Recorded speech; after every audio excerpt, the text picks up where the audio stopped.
रख देती है कभी कभी। एक जोरू, एक जमीन, ये व्यक्ति को कभी कभी जानवर तक बना देती है और कभी कभी ऐसा वैराग्य उत्पन्न कर देती है कि हम उस जोरू और जमीन दोनों को छोड़कर परमात्मा की शरण में चले जाते। दोनों। महाराज,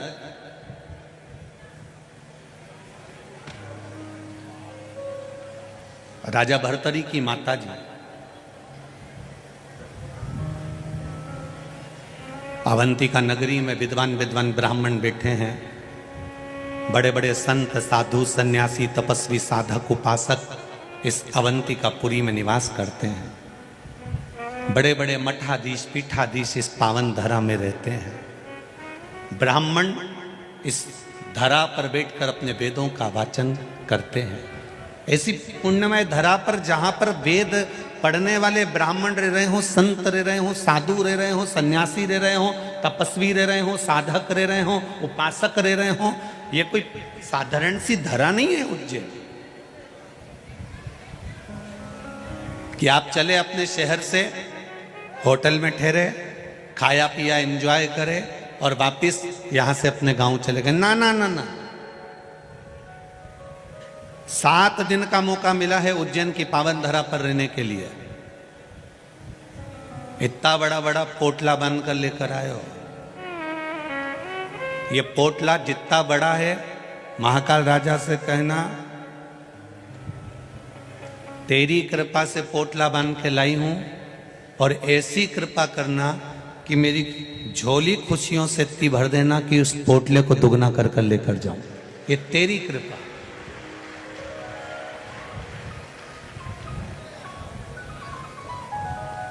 दो 2016 में कुंभ हुआ। उस कुंभ के बाद में अगला कुंभ जब आएगा 12 वर्ष में, तब अपन देखेंगे। और उस समय भी देवादिदेव महादेव ने दिखाया तो देखेंगे, पर उससे पहले ये अवंतिकापुरी में, ये उज्जैनी में जो ये 7 दिन का 4 अप्रैल से 10 अप्रैल तक का कुंभ है, ये मेरे महादेव ने दिखाने के लिए भाव के साथ में रखा कि तू आ और माँ छिपरा का स्नान कर कर, महाकाल का दर्शन कर कर, 84 महादेव का दर्शन कर कर, काल भैरव, हर सिद्धि, चिंतामन गणेश का दर्शन कर कर, गोपाल जी का दर्शन कर कर अपने जीवन को धन्य बना।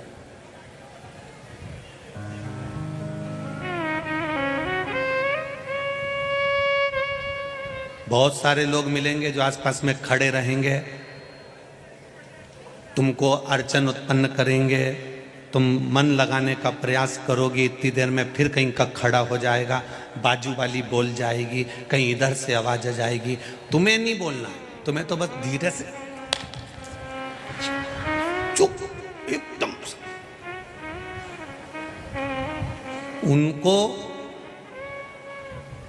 उनको भी भगवान ने भेजा है कि तुम कोई कथा सुने तो थोड़ा जरा ध्यान रखना, धीरे धीरे इनको थोड़ा थोड़ा सा बोलते रहना तो इनका ध्यान हट जाएगा। ध्यान हट जाएगा तो अगर इनका ध्यान महाकाल की कथा से हटा तो फिर मुझे इनका कल्याण करने नहीं जाना पड़ेगा। उनको भेजा गया। जिस दिन तुम्हारा प्रदोष का व्रत रहता है, जिस दिन तुम्हारा एकादशी का व्रत रहता है, जिस दिन तुम्हारा सोमवार का व्रत रहता है, जिस दिन तुम्हारा मंगलवार का व्रत रहता है, जिस दिन तुम्हारा कोई व्रत रहता है, सबसे ज्यादा गुस्सा तुम्हें उसी दिन आता है। सबसे ज्यादा क्रोध किस दिन आएगा? उसी दिन आएगा। क्यों?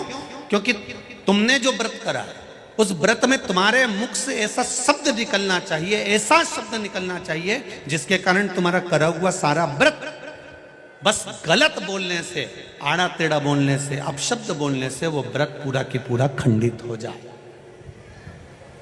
पूरा खंडित।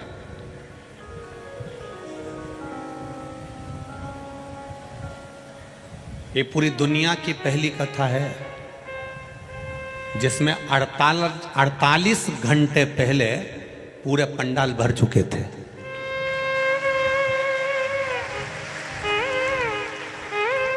ये दुनिया की पहली कथा है। इतने बड़े बड़े पंडाल 48 घंटे पहले भर चुके थे और कई कई मैडम हो नवाएंगी खजूर वाली चोटी कर करके और कहेंगी हमको आगे बैठने दो, तुम हमें पहचानते नहीं हो। तो मेरा निवेदन है, हम किसी को नहीं जानते, हम सब इकट्ठे और महाकाल के पट्टे हैं। बस बहुत सारे आएंगे, आंख दिखाएंगे, तुमसे कहेंगे तुम बाद में मिल लेना, तो कह देना जिसने कहा बाद में मिल लेंगे, हम उनसे बाद में, हम क्या मिलेंगे, महाकाल राजा मिलेगा। आपसे निवेदन है, विचार करना। ये 48 घंटे से बैठे हैं, कितने घंटे से? 48 घंटे से आस लगा के बैठे हैं। 2 दिन हो गए इनको ऐसा कैसा डेरा जमाए हुए, ऐसी कैसे बैठे हुए, बस एक आस लेके बैठे हैं। 1 बजेगी, 4 बजे तक कथा मिलेगी, वहीं खा रहे, वहीं रह रहे। भक्त लोग सेवा में लगे, कोई केला बांट रहा, कोई बॉटल बांट रहा, पानी दे रहा, कोई कुछ ले कर दे रहा, कोई बिस्कुट दे रहा, अपनी जगह पर 48 घंटे से बैठकर कथा का इंतजार कर रहे। और तुम 2 मिनट में न लाइन खींच के, न डब्बा भर के, न धागा से नुच बई के, तुरंत जाके बैठ जाओ। नहीं, कथा में हम आगे बैठे तो फिर तुम सोचो कि महाकाल राजा है, वो साधारण नहीं, न्याय बहुत प्रबल करता है, उसको तुमने अभी जाना नहीं है। बहुत कठिन है, बहुत कठिन। करो भजन, स्मरण करिए, भक्ति करिए, नाम जाप करिए, नाम कीर्तन करिए, मंत्र जाप करिए, भगवान की भजन करिए। अवंतिका नगरी में जितने दिन रहो, उज्जैन की नगरी में जितने दिन रहो, जितने दिन महादेव की पावन धरा पर, कंकर शंकर की भूमि पर रहो, 84 महादेव की धरा पर रहो, अवंतिकापुरी में जितने दिन रहो, काल भैरव की धरा पर, मां हरसिद्धि की धरा पर, चिंतामन गणेश की धरा पर जितने दिन निवास करो, उतने दिन तुम्हारे मुख से श्री शिवाय नमस्तुभ्यम निकलना चाहिए। पल पल में जपना, पल पल में भजन करना। वो राजा है, अपनी प्रजा से रोज मिलने जाता है, मेरा विश्वास करता है। दुनिया में कहीं किसी राजा की सवारी नहीं निकलती, केवल उज्जैन में महाकाल राजा की सवारी निकलती है। प्रतिदिन हर सोमवार बड़े से बड़े फंक्शन में, सावन हो, भादो हो, कुंवार हो, कार्तिक हो, कोई भी अधिक मास हो, मेरे महाकाल बाबा अपनी प्रजा से मिलने के लिए साथ निकलते हैं, केवल उस प्रजा का हाल जानने के लिए। तो मेरा विश्वास कहता है, अभी भले महाकाल राजा की सवारी ना निकले, पर मेरा विश्वास कहता है वो ताले तोड़कर रोज 7 दिन तक तुमसे मिलने के लिए आएगा। प्रतिदिन आएगा, प्रतिदिन। श्री शिवाय नमस्तुभ्यं, श्री शिवाय नमस्तुभ्यं, श्री शिवाय नमस्तुभ्यं, श्री शिवाय नमस्तुभ्यं, श्री शिवाय नमस्तुभ्यं। भोला सब दुख काटो मारा, ओ भोला सब दुख काटो मारा। शिव शंकर तेरी माला, भोले बाबा जपो तेरी माला, भोला सब दुख काटो मारा, ओ भोला सब दुख काटो मारा। वेश है मंगल मंगलकारी, वेश मंगल मंगलकारी। शमशान वासी हमारा, शमशान वासी हमारा, ओ भोला सब दुख काटो मारा, ओ भोला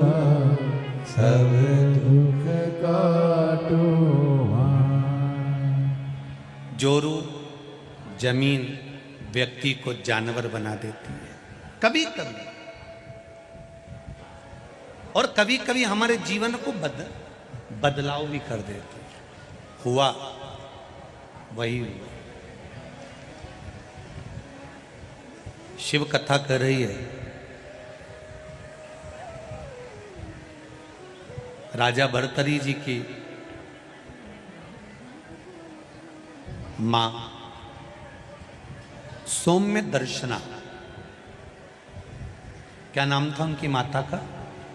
जम के बोलो जरा। सौम्य दर्शना। राजा भर्तरी राजा विक्रमादित्य की माता का नाम था सौम्य दर्शन, जो भगवान शिव की परम उपासक थी।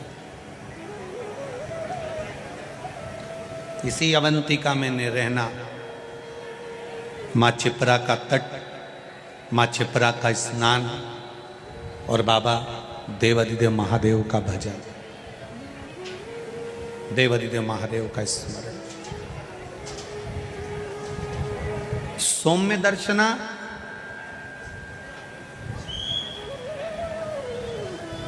जो राजा भर्तरी राजा विक्रमादित्य के माता है, जो रोज प्रतिदिन भगवान शंकर के मंदिर जाना, शिव जी पर जल चढ़ाना, शंकर का गुणगान करना, शिव भक्ति को करना, शिव भजन को करना, शंकर भगवान के स्मरण में डूबी रहना, वो कोई साधारण नहीं है। कितना सुंदर राजा विक्रमादित्य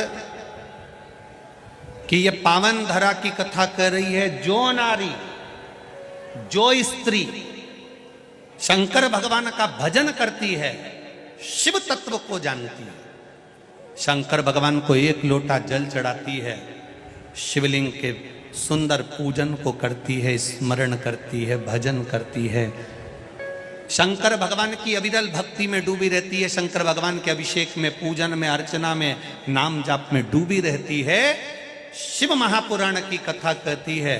और ये अवंतिका नगरी की पावन कथा कर रही है। और इस अवंतिका का इतिहास कहता है, वो नारी मान लो अपने कर्म के कारण, पूर्व के कर्म थे, पुराने कोई कर्म होंगे जिसके कारण बस हो सकता है कि नारी का सौभाग्य रहता ना रहता, कोई अपने पति के कंधे पर जाती, कोई नहीं जा पाती।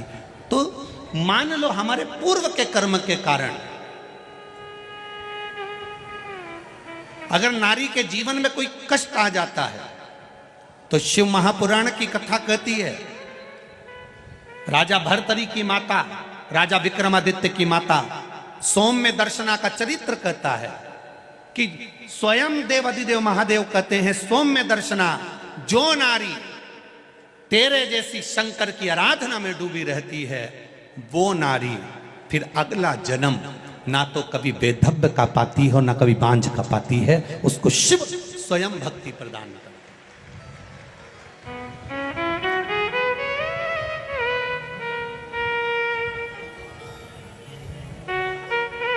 माता लक्ष्मी एक बार भगवान विष्णु से प्रश्न करी है कि ये सारा ठाट भगवान नारायण, आपको बैकुंठ का राज्य कैसे मिला? आप बैकुंठ के अधिपति कैसे बने? आपको जो बैकुंठ कैसे प्राप्त हुआ?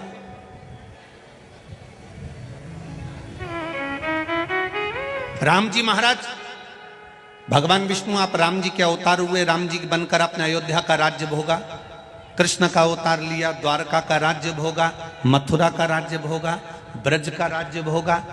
आखिर आपको ये राज्य हर घड़ी, हर पल, हर क्षण कैसे प्राप्त होते हैं? किस तरह से? भगवान विष्णु से माता लक्ष्मी ने प्रश्न करा है विष्णु पुराण के अंतर्गत, और कुर्म पुराण में भी इसका वर्णन प्रश्न किया। ये आपको सुख कैसे मिल जाता है?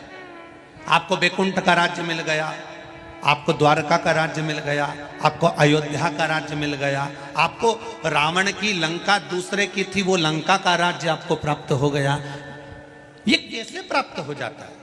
भगवान विष्णु ने अपनी धर्म पत्नी माता लक्ष्मी से कहा, लक्ष्मी, मैं प्रतिदिन शंकर के शिवलिंग की आराधना करता हूं। लक्ष्मी जी ने कहा, क्या नाथ मैं शिवलिंग की आराधना कर सकती हूं? क्या मैं शंकर के शिवलिंग का पूजन कर सकती हूं, उसकी आराधना कर सकती हूं? भगवान कहते हैं, भगवान विष्णु ने माता लक्ष्मी से कहा, लक्ष्मी सारे देवी देवताओं ने अलग अलग शिवलिंग का निर्माण करा। किसी ने पारद का शिवलिंग बनाया, किसी ने मोती का शिवलिंग बनाया, किसी ने स्फटिक का शिवलिंग बनाया, किसी ने स्वर्ण का शिवलिंग बनाया, किसी ने हीरे का शिवलिंग बनाया, किसी ने पन्ना का शिवलिंग बनाया। तुम्हारी मर्जी पड़े, तुम वो शिवलिंग का निर्माण करो। माता लक्ष्मी ने सुंदर आनंद के साथ एक पुखराज का शिवलिंग का निर्माण करा और सुंदर माता ने उस शिवलिंग की आराधना और पूजन करना प्रारंभ कर दिया। अब क्या मिला माता लक्ष्मी जी को? लक्ष्मी जी को मिला क्या?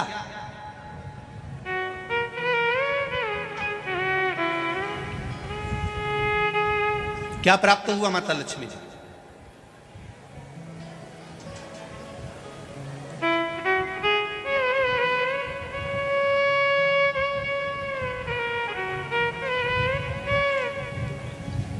भगवान कृष्ण की प्रिया है राधिका जी, राधिका जी के प्रिय हैं भगवान कृष्ण। राम जी को बीच में कुब्जा भी मिली, सुपनखा भी मिली, पर मेरे नारायण को बहुत कुछ प्राप्त हुआ, पर आज भी लक्ष्मी जी को क्या मिला है? तो कहा, लक्ष्मी तुम किस चीज के लिए शिव जी की आराधना कर रही हो? लक्ष्मी जी कहती हैं, बस आपके चरण की सेवा मुझे दिन रात मिले। नारायण कहते हैं, मैं तो भगवान शिव के सेवा में लगा रहता हूं और आप मेरे चरण की सेवा मांग रही हो? तो मेरे चरण की सेवा इससे नहीं मिल सकती। कोई देगा तो वो देवाधिदेव महादेव ही दे सकते। घोर तप माता लक्ष्मी ने करना प्रारंभ करा। शिवलिंग का स्नान कराती, शंकर भगवान का अभिषेक करती, शंकर भगवान की पूजन करती, शिव जी का सुंदर आनंद से श्रृंगार करती। मेरे देवाधिदेव महादेव, मेरे काल अधिपति महाकाल राजा, मेरे विश्वनाथ भगवान स्वयं उस शिवलिंग में से प्रकट होकर बोले, लक्ष्मी तुम्हें क्या चाहिए? लक्ष्मी जी कहती हैं, प्रभु आपने मेरा विवाह नारायण के साथ तो कर दिया, पर नारायण दिन रात आपकी सेवा में लगे रहते हैं, तो उनके चरण मुझे नहीं मिल पाते। शंकर भगवान ने कहा, मैं वचन देता हूं लक्ष्मी, तू नारायण के चरणों में सदा विराजमान मिलेगी। वर दे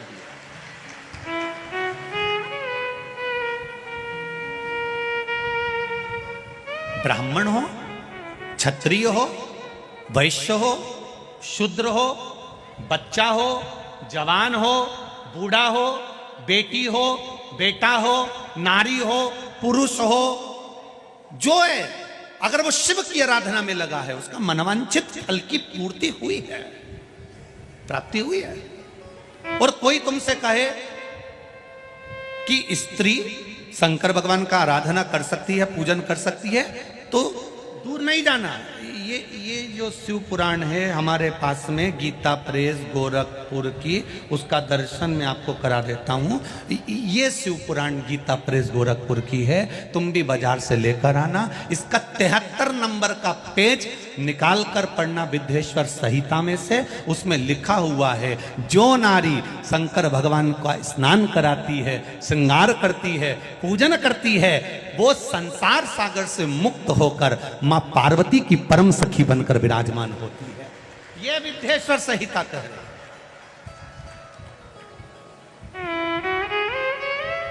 और इसी शिव महापुराण का 73वें नंबर का पेज पढ़ने के बाद में 75 नंबर पेज को पढ़ना विद्येश्वर संहिता का।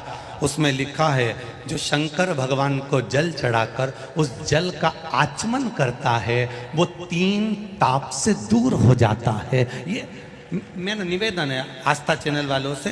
पन्ना मैं निकाल रहा हूँ और उसको मैं लाइन से अक्षरों पर लाइन दिखा रहा हूँ। मेरा निवेदन है, आप भी बताना कि शंकर जी पर जल चढ़ाकर पीने का कितना लाभ है।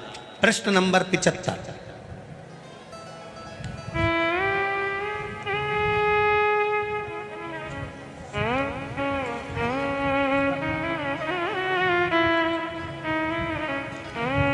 अब आस्था चैनल से निवेदन है और आप सब भी एलसीडी पर ध्यान देंगे और अपने अपने मोबाइल पर भी, जितने लोग टीवी पर कथा सुन रहे हैं वो, मोबाइल पर सुनने वाले वो, जो लोग कहते हैं शिव जी पर जल चढ़ा हुआ नहीं पीना चाहिए, उसके लिए मेरे वेद व्यास जी लिख रहे हैं पेज नंबर 75 विद्येश्वर संहिता, ध्यान रखिएगा। जो मनुष्य, उंगली पर ध्यान देंगे जो टीवी पर चल रही है, जो मनुष्य शिवलिंग को विधि पूर्वक स्नान कराकर उस स्नान के जल का 3 बार आचमन करता है, उसके कायिक, वाचिक और मानसिक तीनों प्रकार के पाप शीघ्र नष्ट हो जाते हैं। ये शिव पुराण।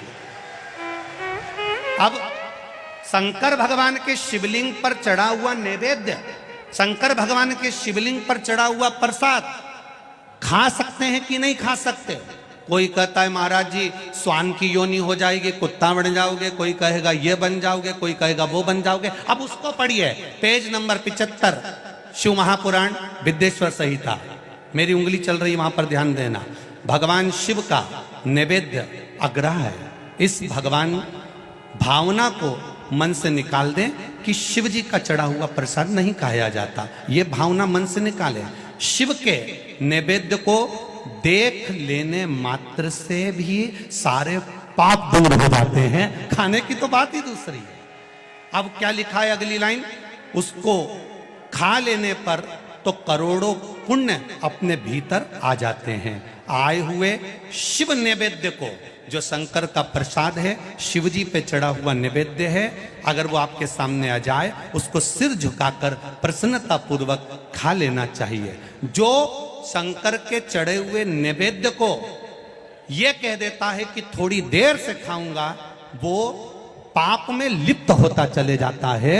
यहां तक उसका वर्णन किया, वो मनुष्य पाप में बंध जाता है। इसलिए शंकर को चढ़ा हुआ नैवेद्य, भगवान का बस केवल नैवेद्य का दर्शन ही हो जाए तो जीव कोटि कोटि पुण्य प्राप्त कर लेता है। वो शिव तत्व है, ये शिव महापुराण है। अब आज के जमाने में नए नए पंथ बन गए, नए नए पंथ चल गए, तो उन्होंने अपने को उठाने के लिए शंकर जी की निंदा कर दी। शिव जी के मंदिर मत जाना, शंकर का प्रसाद मत लेना, शिव जी को देखना मत, शंकर के द्वार मत जाना। हम किसी पंथ की पुस्तक की बात नहीं करते, क्योंकि सबने अपने अपने पंथ बनाए तो सबने अपने अपने भाव से लिखा। हम वेद व्यास जी ने जो विद्येश्वर संहिता में लिखा उस शिव महापुराण का वर्णन करते हैं, जो आपने 75 number page Gita press Gorakhpur की शिव महापुराण पुस्तक का आनंद करते हुए इस पुराण में पढ़ा। विद्येश्वर संहिता स्मरण। भ्रांति निकालो मन से, लोग भटकाएंगे, लोग तुम्हें भ्रमित करेंगे। तुम शंकर जी की आराधना करने लगोगे, भगवान का भजन करने लगोगे, भक्ति में डूबने लगोगे, डूबने लगोगे, डूबने लगोगे, डूबने लगोगे, तो लोग तुम्हें भ्रम उत्पन्न करेंगे। शंकर मंदिर मत जाना, शिव जी का प्रसाद मत लेना, शंकर जी पे चढ़ा हुआ जल मत पीना, लोग तुम्हें भ्रमित करेंगे। उस भ्रम से निकालती है मेरी शिव महापुराण की कथा। आप एक एक शब्द का स्मरण करो। मेरा निवेदन है, जिसने शिव को जान लिया उसने संपूर्ण जीवन भगवान के सुपुर्द अपना कर दिया और अपने जीवन को सार्थक बना लिया। तेरी कृपा बिना न हिले एक भी अणु, लेते हैं सांस तेरी कृपा से तनु तनु। बखान क्या करूं मैं राखों के ढेर का, चपटी भभूत में खजाना कुबेर का। विचार करिए, शिवलिंग का स्पर्श जीव को तार देता। इसलिए महाराष्ट्र में, दक्षिण में, साउथ में लिंगायत शैव संप्रदाय होती है। करें दर्शन आप लोगों ने। लिंगायत शैव संप्रदाय में नारी त्रिपुंड लगाती है। घर का लिंगायत शैव संप्रदाय में उनके गले में चांदी की डिब्बी में शिवलिंग पड़ा होता है, जो शरीर से रोज टच होता रहता है। और शिव लिंगायत, इस शैव लिंगायत संप्रदाय के अंतर्गत बिना शंकर के, बिना शिव के स्नान, बिना शिव के स्पर्श के इनका आनंद नहीं पाता। हरतालिका तीज हो, नारी शिवलिंग का निर्माण करती है। सोमवार हो, स्वयं शिव महापुराण की कथा कह रही है। 12 ज्योतिर्लिंग में से एक ज्योतिर्लिंग घृष्णेश्वर की कथा कर रही है।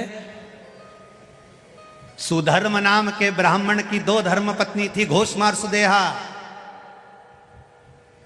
सुदेहा के घर में संतान नहीं हुई, घोषमा के घर में संतान हुई। घोषमा क्या करती थी? ये 12 ज्योतिर्लिंग में से शिव महापुराण की कथा कर रही है कि घोषमा का एक नियम था, शिवलिंग का निर्माण करती थी, उसका पूजन करती थी, बेलपत्र चढ़ाती थी, आराधना कर कर शाम के समय पर शिवलिंग को विसर्जन कर देती थी। उसका नियम था। अब कोई कहे नारी, कोई कह दे शिवलिंग का स्पर्श नहीं करना चाहिए। 12 ज्योतिर्लिंग में से घृष्णेश्वर की कथा कर रही है, 12 ज्योतिर्लिंग में से एक ज्योतिर्लिंग की कथा कर रही है, भगवान शिव की कथा कर रही है। घोषमा सुधर्म नाम के ब्राह्मण की 2 धर्म पत्नियां, सुदेह और घोषमा। घोषमा अब शिवलिंग का निर्माण करना, पूजन करना, आराधना करना, अर्चना करना, शिवलिंग का आराधना में डूबी रहना। अपने बेटे को इसने सुदेहा को दे दिया था। सुदेहा को लगा मेरी बहू मुझे नहीं पूछती, इसने अपने बेटे के टुकड़े कर कर कपड़े में बांधकर तालाब में फेंक दिया था। घोषमा शिव जी का पूजन कर कर, शिवलिंग का पूजन कर कर जब शिवलिंग विसर्जन करने के लिए गई तो हाथ जोड़कर कहती है मैंने बेटे का दर्शन बहुत दिन से नहीं करा। शंकर भगवान ने 1 हफ्ते पहले मर गया था बेटा, पानी में टुकड़े कर कर डाल दिए थे। शंकर भगवान के शिवलिंग की पूजन वो घोषमा करती थी, इसलिए उसका बेटा 1 हफ्ते बाद पानी में से तैरता हुआ बाहर आया तो घृष्णेश्वर महादेव कहलाया।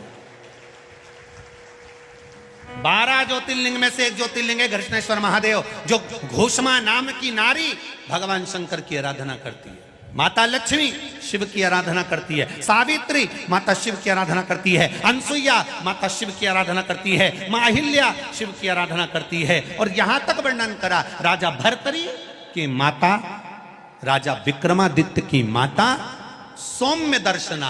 यह अवंतिका नगरी का इतिहास कहता है।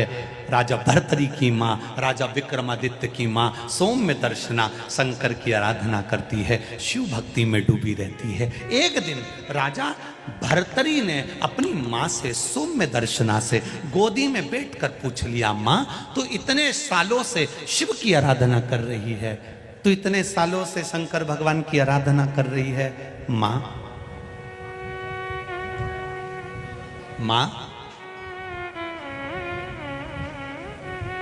शिव क्या देते हैं? भोलेनाथ क्या देते हैं? शंकर क्या प्रदान करते हैं? कथा के जितने भी मुख्य यजमान बनकर बैठे हैं बड़े ध्यान से सुनना। आपने शंकर भगवान को 1 बेलपत्र दी है, आपने शंकर भगवान को 1 चावल का दाना दिया है, आपने शंकर भगवान को 1 पुष्प की पंखड़ी दी है। शिव क्या देते हैं आप? शंकर क्या प्रदान करते हैं आपको? तो सौम्य दर्शन ने कहा, जब व्यक्ति विपदा की घड़ी में खड़ा होता है, विपदा की घड़ी एक ऐसी होती है जिस घड़ी में सब साथ छोड़ देते हैं, उस समय पर महादेव कदम से कदम मिलाकर साथ चलते हैं। कदम से कदम मिलाकर महादेव साथ चलते हैं। आज अवंतिकापुरी में रहने वाले, उज्जैन में रहने वाले ये विचार करें, उज्जैन में रहने वाले ये विचार करें, अरे भैया बंडागर रोड पे कथा हो रही है, बहुत भीड़ है, अपार भीड़ है, गाड़ियां भी बहुत दूर रोकी जा रही है, हम तो घर में बैठ के कथा सुन लेंगे। हमारा निवेदन है, संसार सागर बहुत घिरा हुआ है, उस संसार सागर से पार उतरना है तो महाकाल की धरा पर विठलेश सेवा समिति कथा नहीं करा रही है, तो महाकाल ने निमंत्रण दिया तो कथा हो रही है। जिसके राज्य में, मध्य प्रदेश कि इस पावन धरा पर उज्जैनी विराजमान है, महाकाल की राजा की नगरी है। जिस धरा पर एक राजा रहता है तो दूसरा राजा नहीं रहता है। इस अवंतिकापुरी में नगर शहर का जो प्रदेश का राजा है वो पूरी रात नहीं रहता, क्योंकि यहाँ एक राजा बैठा है, वो सब संभाल रहा है, वो सब दे रहा है। तो हम क्यों, हमारी सामर्थ्यता नहीं है।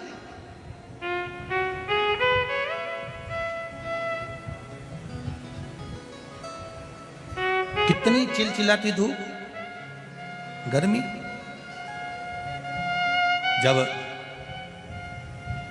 मालूम पड़ा कि 48 घंटे पहले ही ये टेंट ऑन भरा गए तो हमने भी तुरंत सूचना दी, और महापौर जी को मैं धन्यवाद दूंगा। पत्र भरे पड़े हैं, सारे पत्र यहीं रहेंगे, एक भी पत्र सी और नहीं जाएगा, इसी व्यासपीठ के पीछे रहेंगे। इसमें सबके मोबाइल नंबर है, सबका एड्रेस है। इन पत्रों को पढ़ना और पत्र पढ़ने के बाद उनके पास फोन लगाकर पूछना कि काल अधिपति महाकाल राजा ने क्या दिया है, वो बताएंगे। एक एक पत्र के माध्यम से बताएंगे कि उसमें सुख क्या है।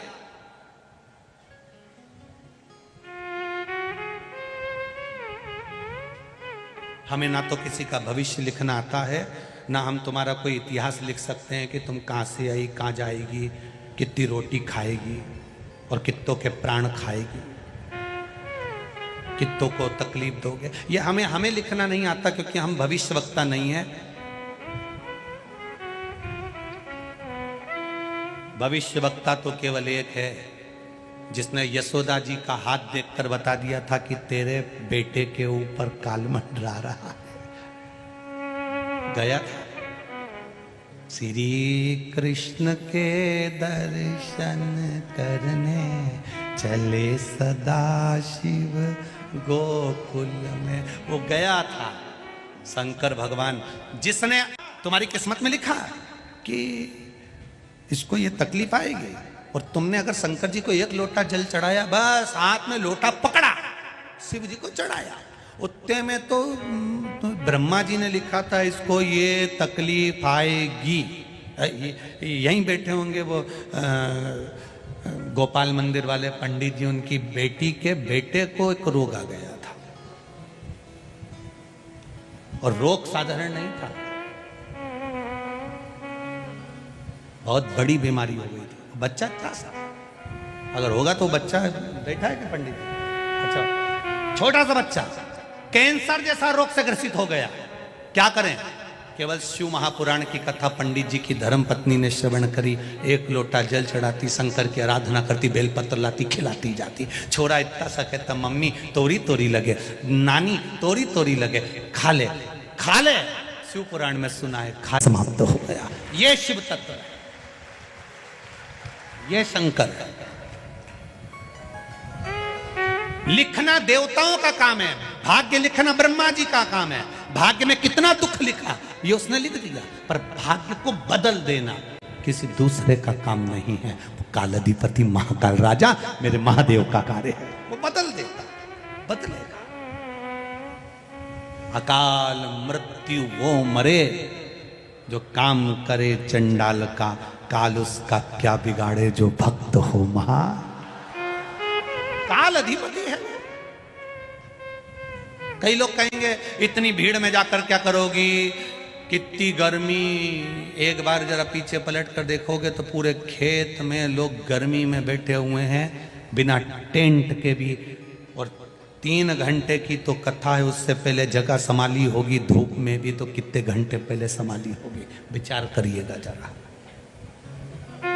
जितने यहां हैं उतने रोड पर चल रहे हैं केवल बैग ले लेकर आने के लिए।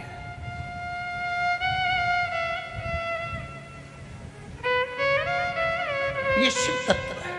क्या मिलेगा कहेंगे लोग, क्यों जा रहे हो, क्या मिलेगा। एक महिला ने पत्र लिखा है, वो कक्ष में रखा है जहां हम ठहरे, उसमें उन्होंने लिख के भेजा, गुरुजी आप कहते हो सोने की रकम मत पहन के आओ, सोने की रकम मत पहन के आओ। हमने कहा इसलिए कहते हैं कि सोने की रकम मत पहन के आओ, क्योंकि राजा को दिखेगा बिचारी के कुछ नहीं है सोना मोना का, तो दे देगा। क्या दिक्कत है, अपने को तो इस अवंतिका से सीखना है ना, राजा विक्रमादित्य से सीखो तो सरी करता क्या था। बस इतना शंकर जी का भजन करा, इतना शंकर जी का भजन करा, इतना शंकर जी का भजन करा कि मेरी माँ शंकर जी का भजन करती थी तो मैं भी करूंगा। उन्हें भजन करते करते करते करते करते करते शंकर जी से मांगा तो मांगा क्या कि कुछ नहीं, एक लोहे की कढ़ाई दे दो। शंकर भगवान ने कहा लोहे की कढ़ाई का तू क्या करेगा रे, अवंतिका का राजा है विक्रमादित्य, तू लोहे की कढ़ाई का करेगा क्या। राजा विक्रमादित्य कहते हैं इसमें बस कुछ नहीं करूंगा ने, इसमें बस केवल तेल उकाल के इनमें पूड़ी तलूंगा। अब बता पूड़ी तलने के लोहे की कढ़ाई। हाँ, राजा विक्रमादित्य को सोने की एक लोहे की कढ़ाई दे दी गई, शंकर जी ने दी, और पूड़ी तो नहीं तला। रोज सुबह नहा धो के वो कढ़ाई में उकलते हुए तेल में खुद कूद जाता। शंकर जी तुरंत दौड़ के आए, क्या कर रहा है, कुछ नहीं। शंकर जी समझा रहे क्यों तेल में कूद रहा, मर जाएगा। उकलते तेल में कूद गया, कूदा, मर गया। मर गया, हाँ लोग कहेंगे बताओ कढ़ाई इन्हीं की थी। तुरंत 64 योगिनियों को भेज दिया, जाओ पूछो इसको क्या चाहिए। पहले तो वो तो मर गया, शंकर भगवान की तेल दिन नहीं मरने दूंगा, तुम तो जाओ, अभी गाड़ी अपनी ओटले पे है, चलने दो, जाओ। 64 योगिनियां जाके पानी का छींटा देके ने विक्रमादित्य को उठा के बोली दादा तुझे चाहिए क्या, क्या कुछ नहीं, बस 40 किलो सोना चाहिए। तो ठीक है 40 किलो में तेरा काम हो जाएगा। हाँ तुम तो दे दो 40 किलो। इनने 40 किलो सोना दे दिया। ये दूसरे दिन फिर तैयार होकर कूद किया। शंकर जी ने कहा जा जल्दी जा जल्दी जा। 64 योगिनियां फिर पहुंची, क्या चाहिए, 40 किलो सोना दे दो। अब ये रोज नहाए धोए ने उकलता हुआ तेल में कूद जा। शंकर भगवान पहले से कह के रख दिए ये रोज कूदेगा, तुम 40 किलो तैयार रखो। तो तुमसे भी निवेदन है, सोने की कोई रकम पहन के मत आना, सोने का कोई सामान लेके मत आना। ये कढ़ाई भोलेनाथ जी की है जो एक बार ही में आके बैठ गया 40 अपने टेंशन। बोल बम का नारा है, सारी समस्या का हल एक लोटा जल बस चढ़ा शिव भजन करो शिव। और जब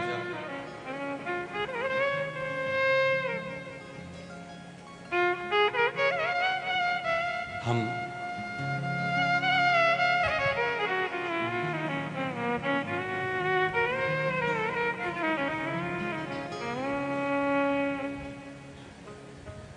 छिपरा तट पर रहिए वो महाकाल को भजिए।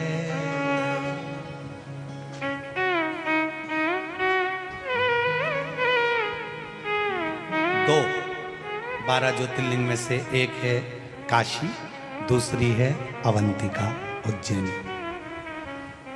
काशी में जो मरता है उसको मरते ही मोक्ष मिल जाता है। अब थोड़ा समझ लेना, हो बहुत काम की चीज है रे दादा। हो भैया बड़ा ध्यान से सुनना, इतनी सी मत निकलने देना। काशी में लोग मरने के लिए जाते हैं, मरेंगे मोक्ष मिल जाएगा, प्राण छूटेंगे मोक्ष मिल जाएगा। काशी में पार्वती जी ने वर मांगा था कि जो मरेगा उसको गुरु मंत्र आपको देना पड़ेगा, मर गए।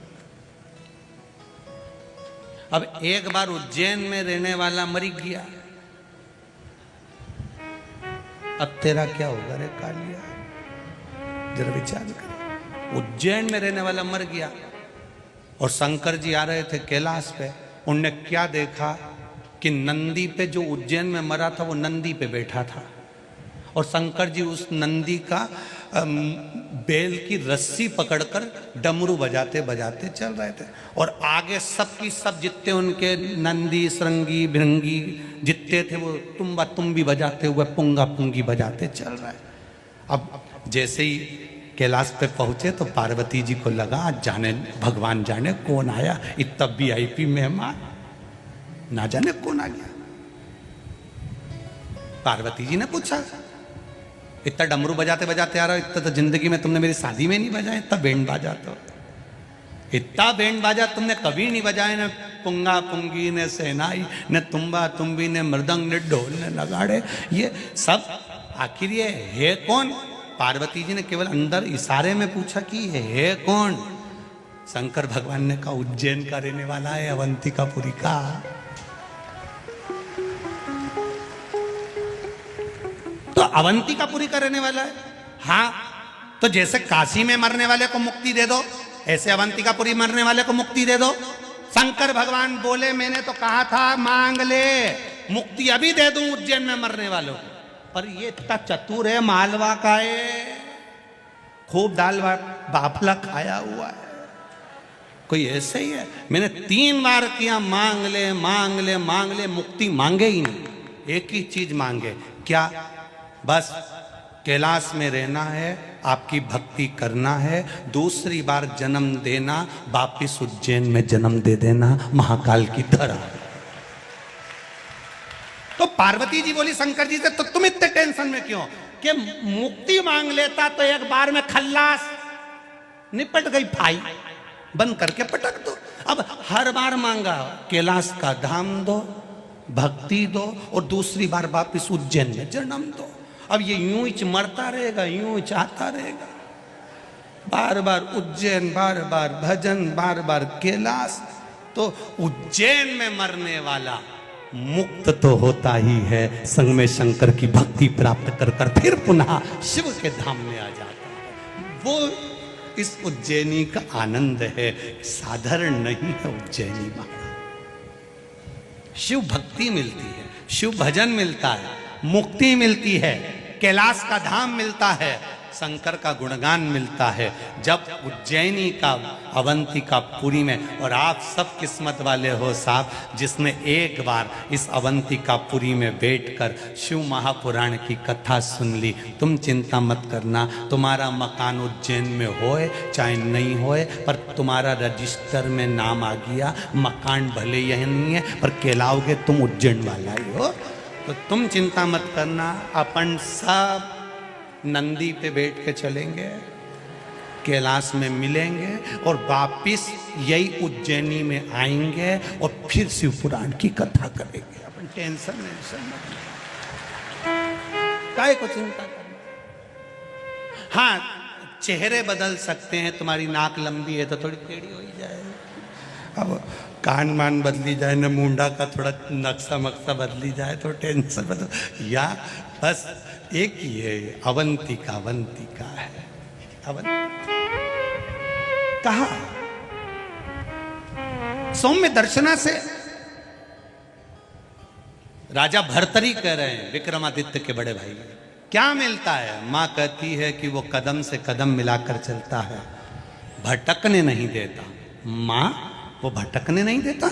नहीं, आएगा मौका तो शिव की आराधना का फल तुझे बताऊंगी मैं। और अभी कथा में कहा जोरू और जमीन व्यक्ति को कब बदल देती है पता नहीं पड़ पाता। आया समय, राजा भर्तरी ने खूब भजन करा देवाधिदेव महादेव का, गुरु जी प्रसन्न हो गए। गुरु जी ने राजा भर्तरी को एक फल दे दिया, राजन ये वो फल है जो खाएगा वो जवान रहेगा, कभी बुढ़ा ही नहीं होगा।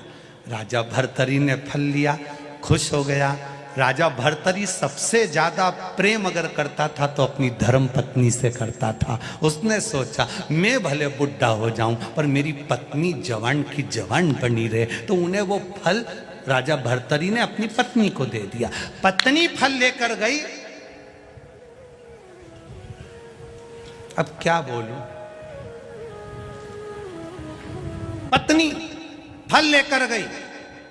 राजा भर्तरी की धर्म पत्नी, राजा भर्तरी सबसे ज्यादा प्रेम पत्नी से करता था, इसलिए उसको बूढ़ी होते नहीं देख सकता था, तो उसको फल दे दिया। पत्नी फल लेकर गई, वो सेनापति को ज्यादा चाहती थी। राज्य के सेनापति को बहुत प्रेम करती थी।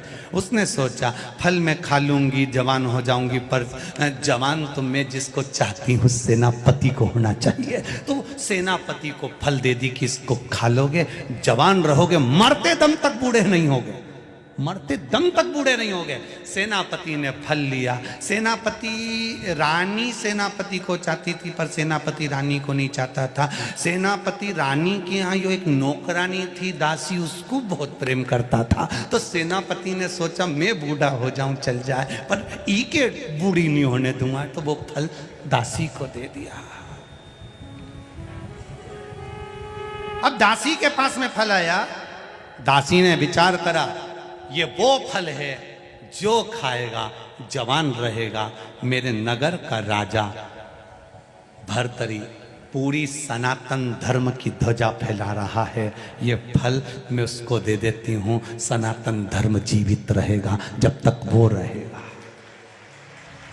फल लेकर वो दासी, वो नौकरानी, वो सेविका फल लेकर राजा भर्तरी के पास पहुंच गई। महाराज महाराज महाराज। महाराज ने कहा क्या बात है, ये फल वो फल है जो खाएगा वो जीवन भर जवान रहेगा।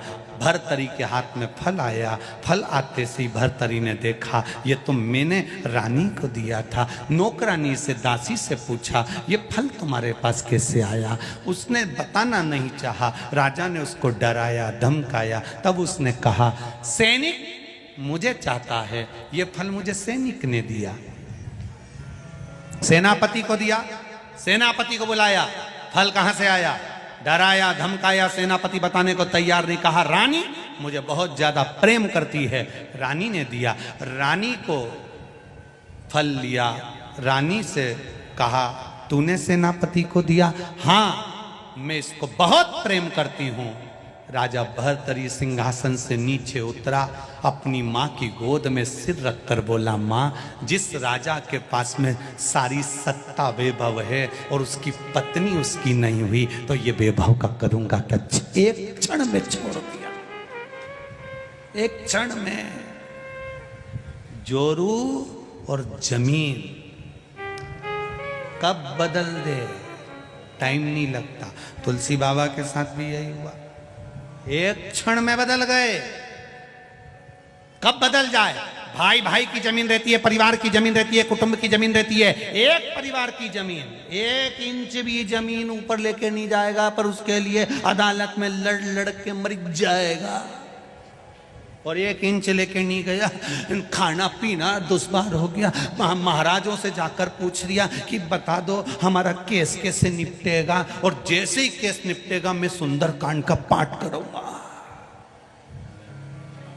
एक जमीन का जरा सा 1 इंच टुकड़ा, नारी के प्रति एक आसक्ति, एक आसक्ति कर दिया। राजा ने अपनी मां की गोद में, सौम्य दर्शना की गोद में, अपनी मां की गोद में राजा भर्तरी सिर रखकर बैठा है। आंख से आंसू मां की गोद में झड़ रहे हैं। सौम्य दर्शना शंकर की आराधना करने वाली 1 मिनट शिव के बिना नहीं रहती थी। राजा भर्तरी की मां, राजा विक्रमादित्य की मां 1 मिनट नहीं रहती थी। आ गई।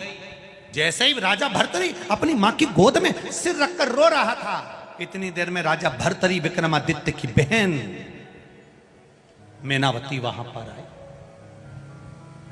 राजा विक्रमादित्य की बहन का नाम था मेनावती। राजा भर्तरी की बहन का नाम था मेनावती। मेनावती दौड़ कर आई और मेनावती ने आकर देखा, अगर दुनिया में जो संबंध भगवान ने बनाया है ना, भाई का, बहन का, ये संपत्ति बांटने के लिए नहीं, ये विपत्ति बांटने के लिए बनाया है। संपत्ति बांटने के लिए नहीं। जोरू और जमीन व्यक्ति को जानवर बना देती है। थोड़ा बचकर रहिएगा। सहजता में ध्यान रखकर चलना है। एक नारी के चक्कर में पूरी महाभारत हो गई। एक नारी के चक्कर में पूरी रामायण हो गई। अगर वो सूर्पणखा नहीं जाती राम जी के पास और भाई से कह रही मैं तो पानी पीने गई थी। अब इतना बड़ा लंका का राजा रावण, इतनी विद्या थी उसके पास में, बस एक जरा सी देर में यूं करता ना तो देख लेता कि ये पानी पीने गई थी कि पानी ग्रहण संस्कार करने गई थी।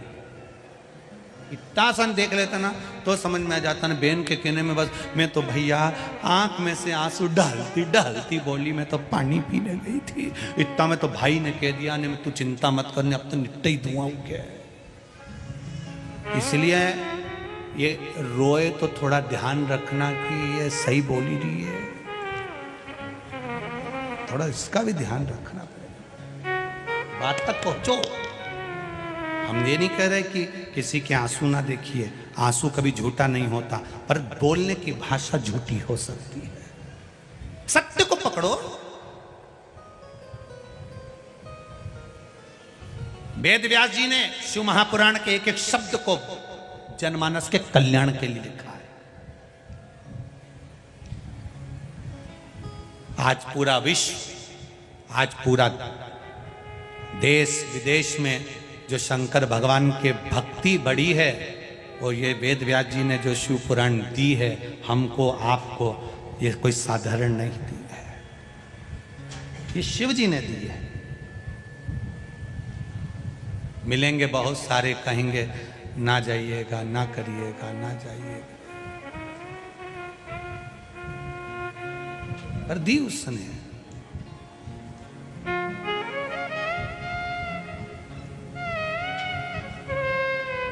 भोलेनाथ दया करना, मैं तेरे भरोसे हूँ। मेरे बाबा दया करना, मैं तेरे भरोसे हूँ।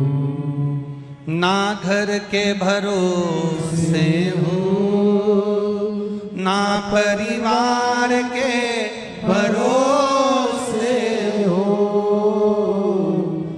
ना घर के, आप भी बोलिए, ना घर के, जरा तेज,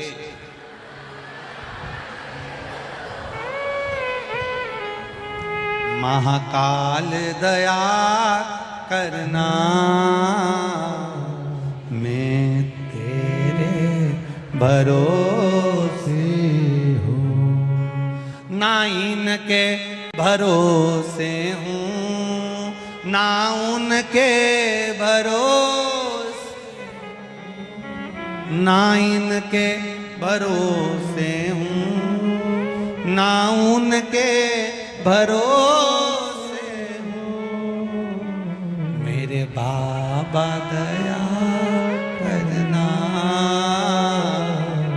मैं तेरे भरोसे हूँ। मेरे दादा दया करना, मैं तेरे भरोसे हूँ। जाकी पुण्यमय आनंदमय धरा, माँ छिपरा का तट, महर सिद्धि का आनंद, काल भैरव चिंतामन गणेश की ये पावन पुण्यमय आनंदमय धरा पर अपने दिल की बात बाबा देवाधिदेव महादेव से कहिए। श्री शिवा नमस्तु, श्री शिवा नमस्तु, श्री शिवा नमस्तु, श्री शिवाय नमस्तु, श्री शिवाय नमस्तु, श्री शिवाय नमस्तु। भोला सब दुख काटो मारा, ओ भोला सब दुख काटो मारा। शिव शंकर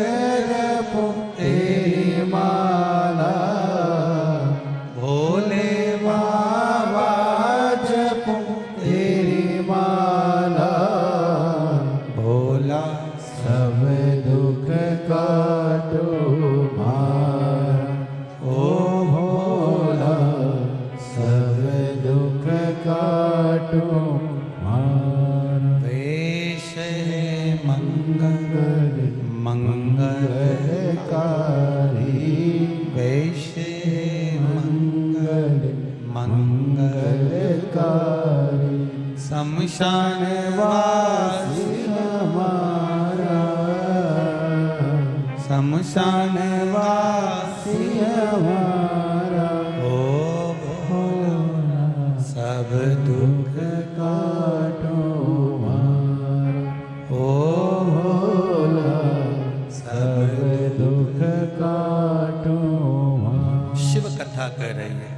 राजा भर्तरी मां की गोद में, मां सौम्य दर्शना की गोद में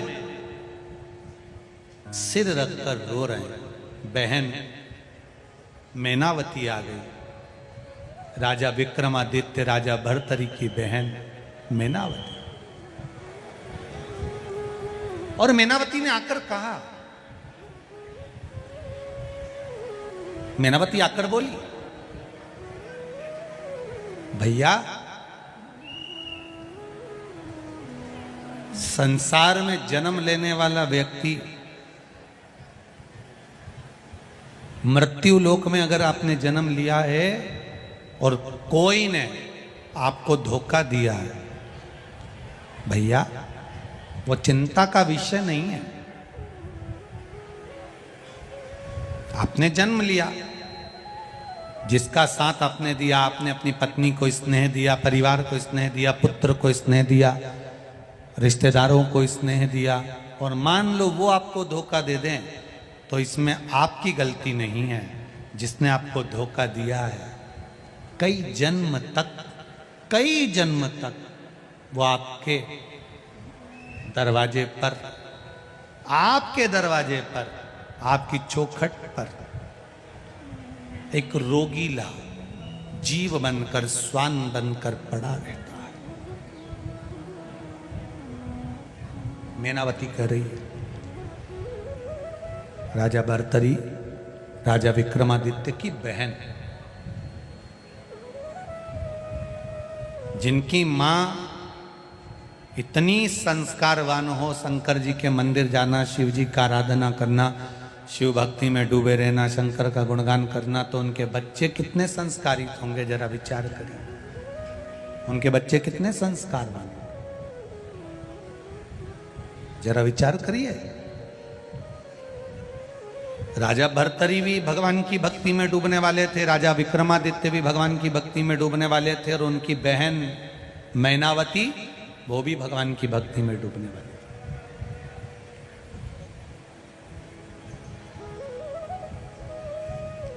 छीन कर खाने वाले का कभी पेट नहीं भरा था, और बांट कर खाने वाला कभी भूखा नहीं सोता।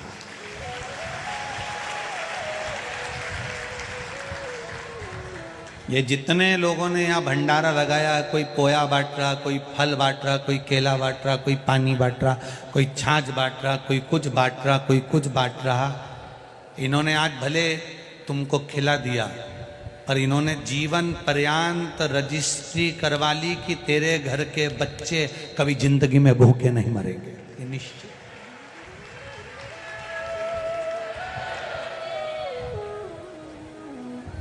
ये जजमान परिवार कथा करवा रहे हैं, इन्होंने आज भले एक बेलपत्री के बराबर अगर कुछ समर्पण करा है, तो इनके खाते में जो लिखाया वो कम ना लिखाया है।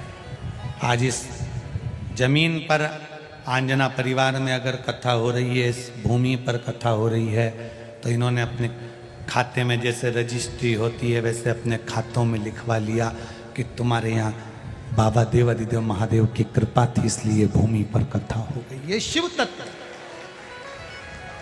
शिव तत्व सहज नहीं है।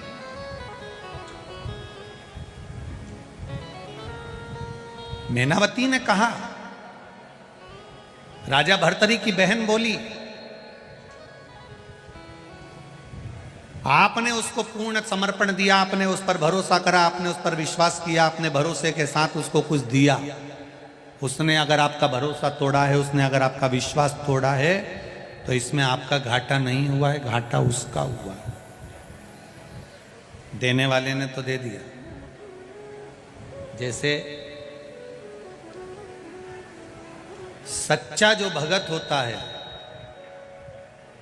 भगवान की भक्ति में जो सच्चा व्यक्ति डूबा रहता है और उसके साथ कोई खिलवाड़ कर जाए, उसके साथ अगर कोई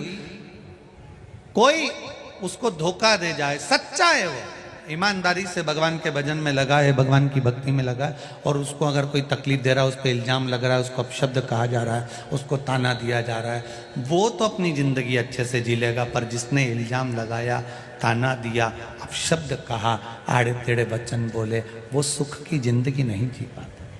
ये मैनावती कह रही है अपने भाई भर्तरी से,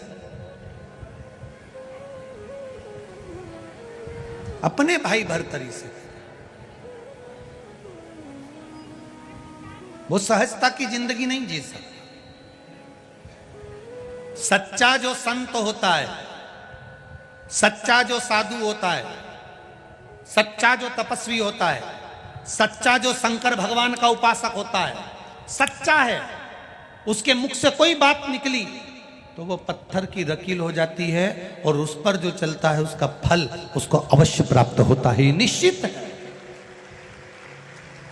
और इसका जवाब हमारे यहाँ तुलसीदास जी की कथा कहती है, गोस्वामी तुलसीदास बाबा को कितना कितना जो इसका मुख देखेगा उसको दुख भोगना पड़ेगा, इसके माता पिता चले गए, ये चले गए, वो चले गए, भाग्य देखा तो लिख दिया ये भाग्य विहीन है। गुरु के चरणों में गया, गुरु ने उसको संभाला। फिर भी गांव के लोग, नगर के लोग, मोहल्ले के लोग अपशब्द कहते थे। एक बार गोस्वामी तुलसीदास जी निकल कर जा रहे थे। तुलसीदास जी जा रहे हैं, एक नवयुवकल जोड़ा था, पति मर गया, अर्थी पर बांधकर उसको लेकर जा रहे हैं। पत्नी सती होने जा रही है। पहले सती प्रथा चलती थी, पति की अर्थी चलती थी, पत्नी के हाथ में तब पहनाकर पत्नी पीछे पीछे चलती थी। आंख में आंसू नहीं थे, चली जा रही। पहले सती प्रथा, और सती प्रथा में पत्नी पीछे पीछे चल रही है, पति के साथ सती होना है, चले जा रहे।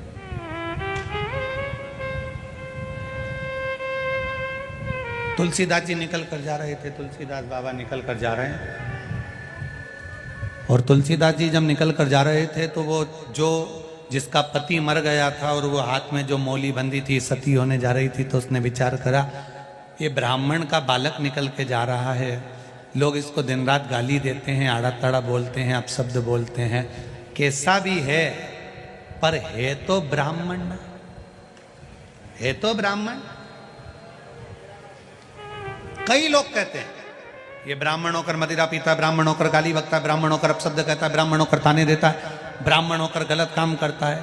वो कुछ भी करे, आपको उससे मतलब नहीं है, ठीक है, उसके कर्म का दंड वो भोगेगा, पर अपन ब्राह्मण की निंदा क्यों करे, है तो ब्राह्मण।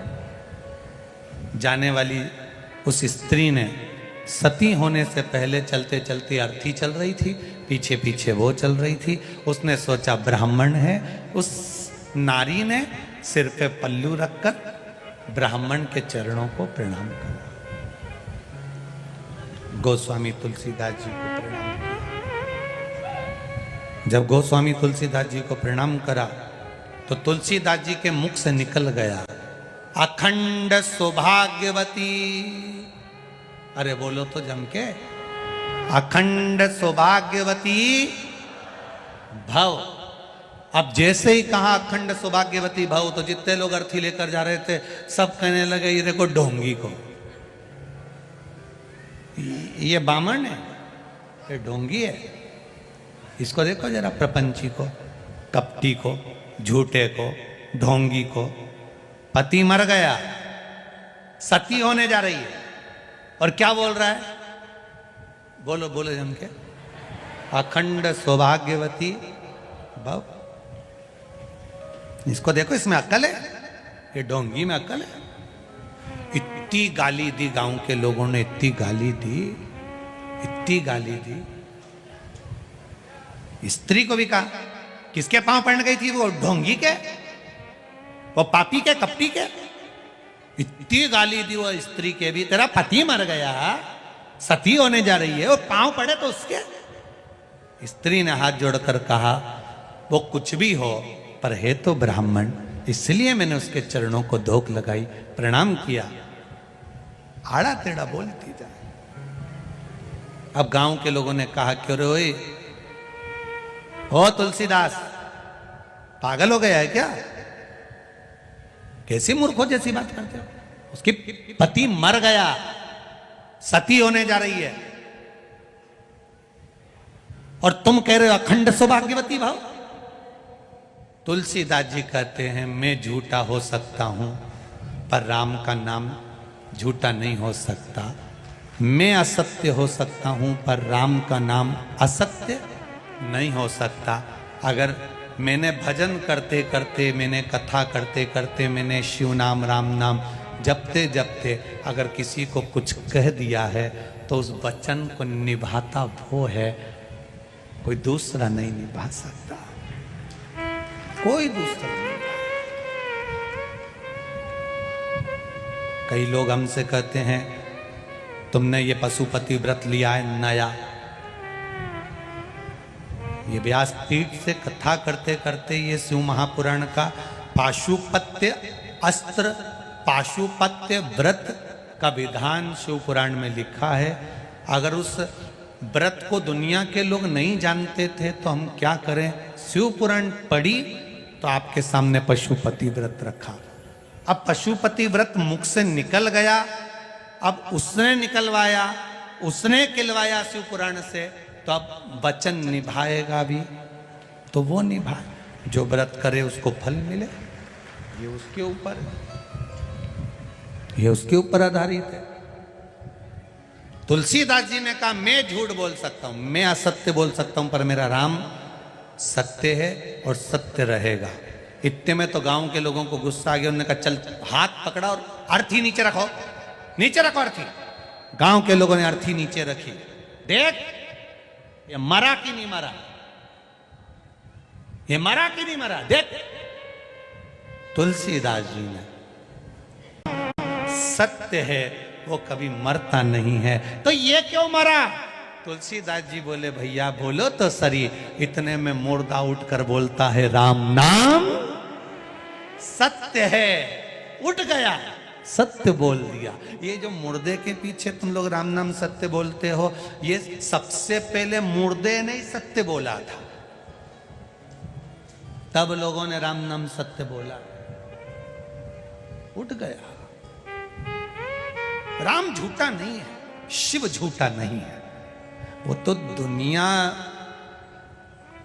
आज के समय में कई लोगों को शंकर जी की मंदिर जाने से, शिव जी पे जल चढ़ाने से, शंकर जी का भजन करने से, शिव मंदिर में जो लोगों की भीड़ बढ़ रही है, उससे कई लोगों की बुद्धि बिगड़ती गई कि भाई ऐसे कैसे भीड़ बढ़ रही है, ऐसे कैसे लोग जा रहे हैं, ऐसे कैसे लोग जल चढ़ा रहे हैं। बस लोगों के मन में ये आ गया कि ये सनातन धर्म फिर आगे बढ़ने लगा, फिर बढ़ने लगा।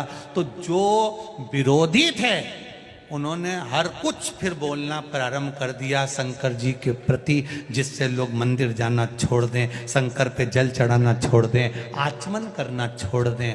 दुनिया के लोगों को बुरा लगता है कि शिव जी पे चढ़ा हुआ जल पीने से कई लोग के मत पियो, कोई के पाप लग जाएगा। आज के जमाने में किसी ने ये नहीं किया कि मदिरा मत पियो, दारू मत पियो, गंदा काम मत करो, और शंकर जी का जल पी रहे हैं तो के मत पियो। बस इनका चरण धोई धोई के पियो, ऐसा ऐसा महाराजों के। शिव जी का जल मत पियो, बस इनका चरण धो और पियो, उसमें पाप नहीं लगेगा। शंकर जी को चढ़ाया हुआ जल पीने में पाप लग जाए। शिव जी पे चढ़ा हुआ जल मात्र जहां से निकल कर जाता है ना, इतना पवित्र होता है कि शिवजी का जल जहां से बहकर जाता है उसको लांघा तक नहीं जाता है, इतना पवित्र होता है। कोई साधारण है? लांघा तक नहीं जाता। शिव तत्व को जा, आग लगे बस्ती में, क्या किसको रोइए, जिसको शंकर जी पे विश्वास हो, जिसको विश्वास हो कि मेरा बाप यही है, वही शंकर की उपासना कर सकता है। जिसको बाप पे भी शंका हो जाए वो शंकर का भगत हो ही नहीं सकता। किसके भगत आप? शिव के। बोल बम का नारा है, बाबा एक सहारा है, शिव पर विश्वास। राम जी की कथा कहती है, शंकर विश्वास रूपिणो शिव पर करा भरोसा, कभी टूटता नहीं है। सब अगर कोई भजन करने वाला मरता है तो बैकुंठ से पार्षद आते हैं, लेकर जाते हैं, पर शंकर का भजन करने वाला मरता है तो कोई नहीं आता, शंकर खुद आकर उसको लेकर जाते हैं। कोई नहीं, शिव। राम नाम सत्य है, शिव नाम सत्य है, कृष्ण नाम सत्य है, भगवान का नाम सत्य है। उसको पहचाना, उसको जाना। बहन मैनावती बोल दी, भैया किस भ्रम में जी रहे हो?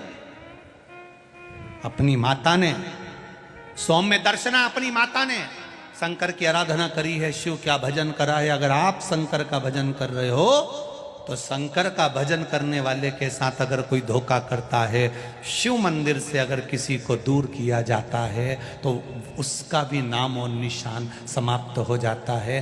पहले एक महाराज आए थे, सोफे पे बैठकर बोलते थे, खूब कृपा बरसेगी। उन्होंने शंकर जी को घरों से निकाल कर पीपल के पेड़ में धरवा दिया, घरों से शिवलिंग को निकलवा कर छिपरा में ठंडा करवा दिया, घरों से शंकर जी का शिवलिंग सब ने निकाल के रख दिया। शंकर जी घर में नहीं होना चाहिए।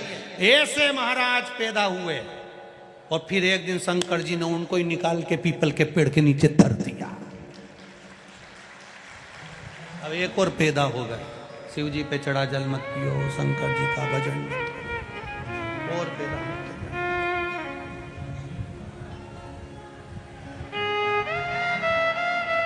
शिव तत्व, शिव पूजा। इस शिव महापुराण में जो जो लिखा है उसको दिल से आप लोगों के बीच में वर्णन करने का ये मौका मिलता है। शिव पुराण जो शंकर जी को भीतर उतार लिया, उसने अपने दुखों को इसमें कितने पत्र हैं ऐसे, किस किस पत्र को पढ़े, इतने पत्र हो, इतना अच्छा बात आप लोग लिख दिए हैं।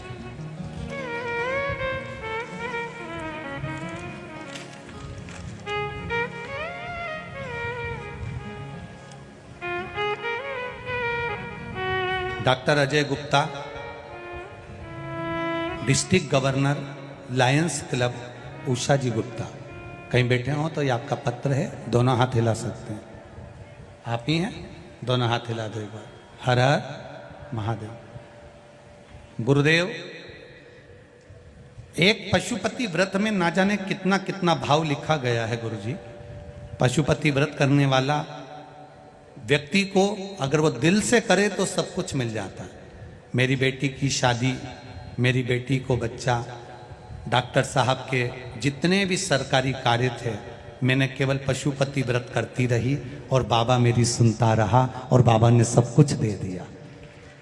एक बार दोनों हाथ उठाकर हर हर महादेव। साधुवाद। Doctor Ajay ji Gupta, district governor, Lions Club, Usha Gupta. दिल से अगर मांगा है। एक पत्र और बड़ा सुंदर है, देखिए।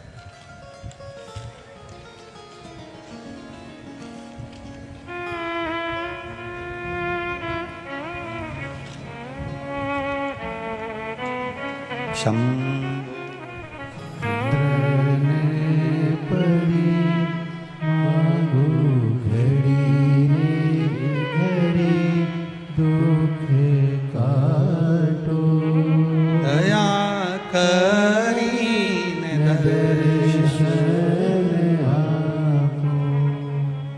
मैं उषा पटेल देवास इटावा से हूँ। कहीं बैठी हो तो हाथ हिलाइएगा। उषा पटेल देवास इटावा। कहीं बैठी हो तो दोनों हाथ ऐसे हिला देना।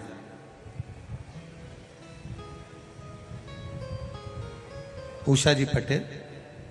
गुरुजी, आपने हरतालिका शिव महापुराण कथा में फुलेरा के दर्शन का वर्णन बताया था कि 5 जगह पर जाकर कहीं पर भी फुलेरा का, जो हरतालिका तीज पर माताएं पूजन करती है और फुलेरा बनता है, उसका दर्शन मात्र कर लेने से, आप कुछ चढ़ाओ ना चढ़ाओ, मात्र दर्शन कर लेने से उसका फल मिलता है। गुरुदेव, मैं क्या वर्णन करूं। गुरुजी, मेरे 3 बेटे थे, एक की भी सगाई नहीं हो रही थी, एक की भी शादी नहीं हो रही थी। बहुत परेशान हो गए थे। मैंने अपने बेटों से कहा, सीवर वाला महाराज बोला है हरतालिका तीज के दिन जहां जहां घरों में फुलेरा बनता है, मंदिरों में फुलेरा बनता है, शिव जी की आराधना माताएं करती है हरतालिका तीज पर, उस फुलेरे का मात्र दर्शन करिए। बाबा चाहेगा तो सगाई हो जाएगी। गुरुदेव, कई जगह पर संबंध भेजे, सगाई के लिए बात करी, पर संबंध शादी नहीं होते थे। तीनों बेटों को मैं खुद गाड़ी में बिठा कर ले गई और फुलेरे का दर्शन कराया। बाबा की कृपा से मेरे शिव की कथा 89 में आपका स्वागत है। आज तारीख है 4 मार्च, होली स्पेशल। पंजाब भटिंडा में पंडित प्रदीप मिश्रा की कथाएं प्रारंभ है और आगामी होने वाली कथाओं के लिए भी हमारे चैनल को सब्सक्राइब कीजिए ताकि आप आने वाली कथाएं का भी लाभ उठा सके और पंडित प्रदीप मिश्रा की कथाओं का आनंद ले सके। तो आप हमारे चैनल को सब्सक्राइब कीजिए। आज तारीख है 14 मार्च 2025।